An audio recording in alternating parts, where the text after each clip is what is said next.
A ira do Cordeiro. Pode Deus irritar-se? É curioso que realmente a imagem de um Deus sentado num trono, de barba branca e cara fechada, com o dedo em riste para destruir pecadores, não parece ser a melhor fotografia de Deus para mostrar.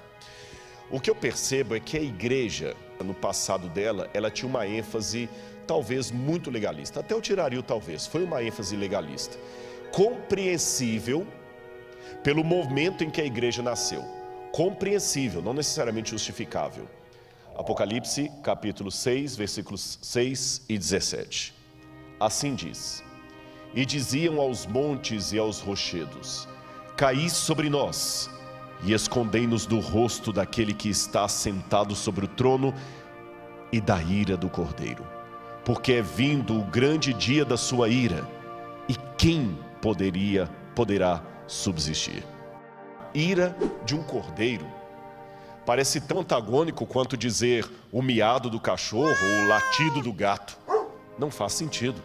O cordeiro sempre é reconhecido como sendo um animal dócil, simples. Ele ficar irado? Aquele cordeiro que nos ama, que deu sua vida por nós, agora está de repente irado? Não faria muito sentido hoje falar de pecadores nas mãos de um Deus irado. Essa imagem não é politicamente muito correta para os dias em que vivemos. E por quê? Eu vou explicar para você. Pouco depois do período apostólico, você já tinha Marcião, que era um dissidente do cristianismo, dos hereges, que chegou a proclamar que havia dois deuses: o Deus do Antigo Testamento e o Deus do Novo Testamento, e que os dois estavam em oposição. O Deus do Antigo Testamento, segundo Marcião, é aquele Deus irado, que destrói Sodoma e Gomorra, que destrói os antediluvianos, que dá a lei, que fulmina Nadab e Abiú só porque levaram fogo estranho no santuário. Já o Deus do Novo Testamento é o Deus que diz para a pecadora: vá e não peques mais, nem eu te condeno.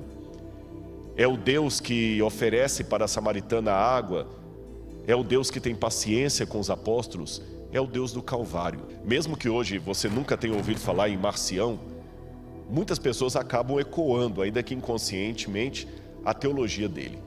Em 1888, teve uma conferência nos Estados Unidos, em Minneapolis, para pela primeira vez a igreja começar a entender o que significa justificação pela fé e não pelas obras. Mas no Brasil isso demorou a chegar. A igreja antes tinha muita ênfase na doutrina em detrimento ao relacionamento. Ela passou o pêndulo para o outro lado e agora ela tem muita ênfase no relacionamento em detrimento à doutrina. Então, quando eu vou ao Apocalipse e leio sobre a ira do Cordeiro, eu tento equilibrar esta relação entre doutrina e relacionamento, entre amor e santificação. Porque eu sei que se eu pregar só um lado, eu estarei pregando um evangelho manco. E um evangelho manco é como um carro de 3 rodas. Não vai para lado nenhum. Eu, vivendo no mundo de likes, eu às vezes me sinto um pouco numa camisa de força, onde eu sou obrigado a colocar coisas que podem dar mais likes e evitar os dislikes. É uma tentação. E para eu evitar os dislikes, eu vejo que hoje é proibido proibir. Eu vejo que hoje eu tenho que seguir o pêndulo homilético. Eu tenho que dar ênfase ao relacionamento em detrimento à doutrina. Porque se eu ficar falando de doutrina, muita gente não vai gostar. Outro problema. Às vezes a gente é obrigado a querer evitar o controverso, a não ser que gere mais likes. Eu só vou seguir o controverso se ele for alguma coisa que vai bombar na internet. Eu tenho que aprender que no mundo de likes, o correto é falar de amor, mas nunca falar de santificação, renúncia. E por fim, pregar apenas verdades que são convenientes. Apocalipse 19, versos 13 e depois o verso 15. Quando fala de Jesus voltando, diz que ele está vestindo com um manto encharcado de sangue, e o seu nome é o Verbo de Deus. E fala no verso 15: da sua boca sai uma espada afiada para com ela ferir as nações. Ele mesmo as regerá com cetro de ferro. Ele mesmo é o que pisa o lagar do vinho do furor da ira do Deus Todo-Poderoso. Esse sangue que está nas vestes de Jesus não é o sangue que ele derramou na cruz do Calvário. É o sangue dos ímpios que ele está pisando, porque a Bíblia fala que ele vem para pisar o lagar do furor, da ira do Deus Todo-Poderoso. E é desse pisado do lagar, do furor, que ele tira aquele vinho amargo e distribui a 7 anjos em 7 taças, para derramarem sobre o sol, sobre a lua, sobre o mar, sobre os adoradores da besta, as pragas que vão cair depois do fechamento da porta da graça, e que eu falei que gotas delas já estão sendo derramadas hoje, gotas, para a gente ter uma ideia do que vai acontecer depois. Eu sei que os sentimentos de Deus são superiores ao nosso, eu sei disso, mas eles não são totalmente desassociados do nosso. Quando eu digo que os sentimentos de Deus são superiores aos meus, é porque a comparação não é exata. Nós falamos de Deus por analogia, não por verossimilhança. Por exemplo, eu amo, Deus também ama, mas eu não amo como Deus ama, porque Deus é amor, eu não sou amor. A essência de Deus é amar, a minha não, porque eu amo, mas eu poderia não amar. Deus não tem como não amar. Deus é pai, mas Deus não é pai como um homem normal é pai, porque o homem, para ser pai, tem que ter uma mulher com a qual ele tem relação sexual e nasce uma criança. Deus gera filhos sem precisar ter uma parceira, uma companheira, entendeu?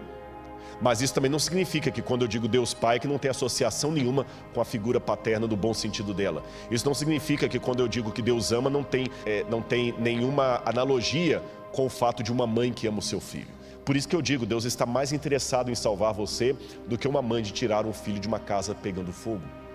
E na ótica divina, no caráter de Deus, a justiça e o amor não são coisas opostas.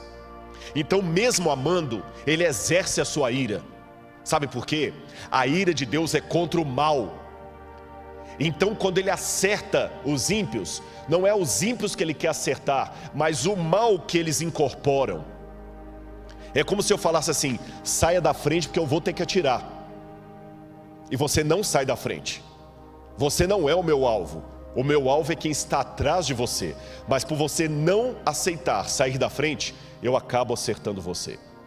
Quando Deus coloca a ira dele sobre os ímpios, não é os ímpios que ele quer acertar, é o mal que eles não querem deixar. Aquela imagem do lago de fogo e enxofre é Cristo também chorando, porque eles não precisavam estar ali, porque ele enfrentou o lago de fogo e enxofre por eles. Por outro lado, a ira dele é justamente pelos problemas que você passou. A volta de Jesus é descrita na Bíblia com barulho, som de trombetas, terremotos, a terra vai entrar em combustão, a terra vai se abrir, vai vir fogo, vai vir raio do céu, barulho, terremoto, trovão. Não se preocupe, a tropa de elite de Deus está vindo com fúria, com raiva, para tirar você desse cativeiro. Meu irmão, na Bíblia não diz que é pecado nós irarmos, irai-vos e não pequeis. A Bíblia fala que eu não devo ter rancor, falta de perdão, mas a ira contra o pecado eu tenho direito a ter. A indignação com que o diabo está fazendo comigo e com você, eu tenho o direito de ter. Deus me deu esse direito legítimo. Ter paciência no sofrimento e na provação que eu tanto preguei, não significa masoquismo, não significa gostar de sofrer. Deus está voltando para lutar por você. É por isso que a volta de Jesus é uma cena de ira do Cordeiro. Ele vem. Eu espero que você não seja atingido pela ira de Deus, porque, como eu falei, o alvo da ira de Deus não são os ímpios. O alvo da ira de Deus é aquilo que o ímpio voluntariamente abraçou e não quis soltar. Quando o fogo de Deus desce contra os ímpios e o diabo, o alvo deles não é os ímpios, o diabo. Eu não consigo imaginar que Deus terá prazer em destruir o diabo, porque para mim ele é o diabo. Mas Deus o viu como um anjo que foi criado. Deus o viu emitindo as suas primeiras palavras. Deus o viu quando ele ainda era um ser de luz no céu. Deus não tem prazer na morte do ímpio, isso está na Bíblia. Mas Deus tem que destruir o mal. E se o diabo, por decisão própria, quis incorporar o mal nele e ficar agarrado ao mal, Deus o destruirá, porque vai destruir o mal que está nele e ele vai junto. E assim vale por todos os ímpios. Mas este destino do diabo e daqueles que se unirem a Ele não precisa ser o seu destino. Você pode estar do lado da luz.